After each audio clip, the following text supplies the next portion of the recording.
Arcadian Vanguard presents the Wrestling News and your daily wrestling newscast for Thursday, September 4th, 2025. Good morning, I'm Mike Sempervive.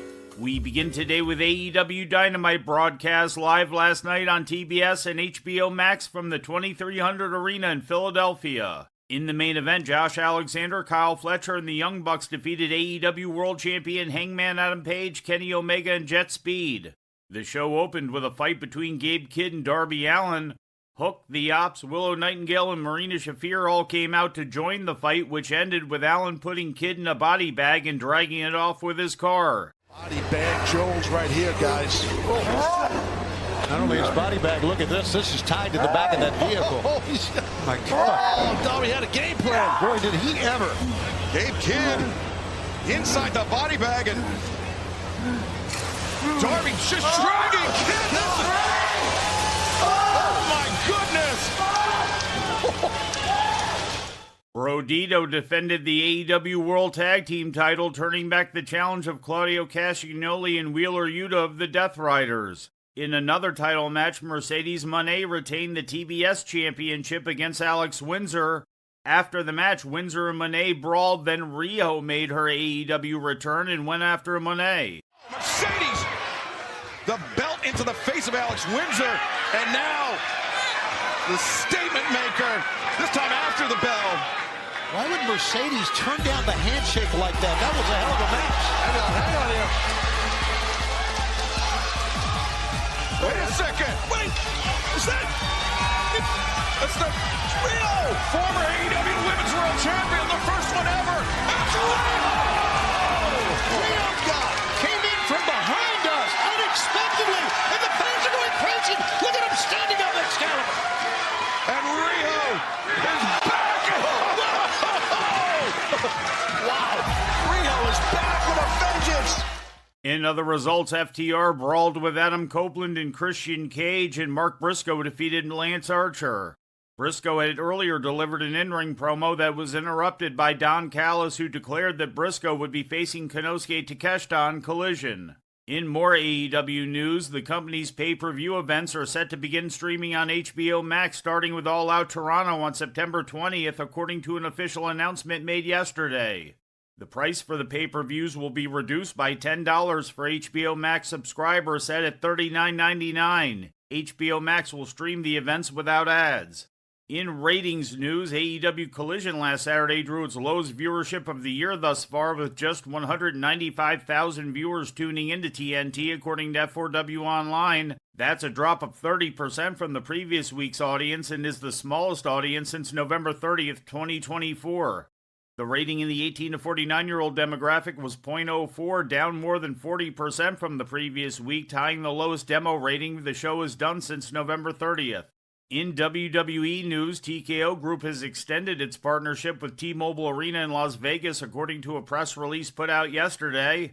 The extended partnership calls for 6 annual shows to be presented there per year, including 2 from the WWE and 4 from UFC. The deal extends through 2030. And finally, in independent wrestling news, Matt Riddle is being accused of missing a charity wrestling event he was scheduled for last weekend, according to Cultaholic. He is also accused of not returning the deposit he was paid. The inaugural show for Al Snow's Global Wrestling Kingdom event, which was presented in the United Kingdom on Sunday, was reportedly raising money for domestic abuse survivors and homeless veterans. Riddle was reportedly backstage at Real American Freestyle's first event the night before and instead worked a show in Florida on Sunday for Boca Raton Championship Wrestling. Riddle had been scheduled to face Simon Miller in the main event for Global Wrestling Kingdom, but was instead replaced by Grado. Riddle reportedly expressed concerns about his flight and accommodations for the booking, although he never actually canceled. Riddle attempted to explain the situation and even refuted some of GWK's claims in a video posted to his Instagram. GWK, the reason I didn't go is because you booked me a flight for Thursday for a show that's happening Sunday, and you said you were booking me meet and greets, other matches, and appearances. You did none of that. I had nothing scheduled, and I was going to sit in a hotel room for 2 days in London. I told you multiple times I can't do that or wouldn't do that, and I got work for Friday and Saturday. And Thursday. I work Thursday, Friday, Saturday. And I told you I'd fly to London Saturday evening. You said you paid for it. I go, no, you paid for it. Take it out of my pay. Whatever. You guys refused. So I flew to Miami and wrestled there. All right? I never said I wouldn't pay you guys back. That's a lie. Also, this show wasn't a charity event. That's a lie. That was a last-second change. You also booked me the worst flight in history, bro. Middle seat, no meal, no check bag. GWK, this is probably your last run. Riddle followed up that video with a second expletive-laden video, much more confrontational in nature. This would mark Riddle's second high-profile no-show of the year after he failed to appear at a Championship Wrestling from Memphis event in January and instead attended the wedding of Nick Hogan. And before we leave you today, we'd like to remind you that however you consume your content, you can find the wrestling news 24 hours a day and 7 days a week across social media. On Twitter, follow us at Wrestling News AV. Our Facebook page is also Wrestling News AV. The Wrestling News can also be found on the Arcadian Vanguard YouTube page. And for those who utilize Amazon Echo devices, just tell Alexa to play the Wrestling News podcast. And remember to make sure you add podcast at the end. Once again, for daily updates, breaking news, and more, follow the Wrestling News across social media. And that's the news for today. If anything happens, we will be here to tell you about it.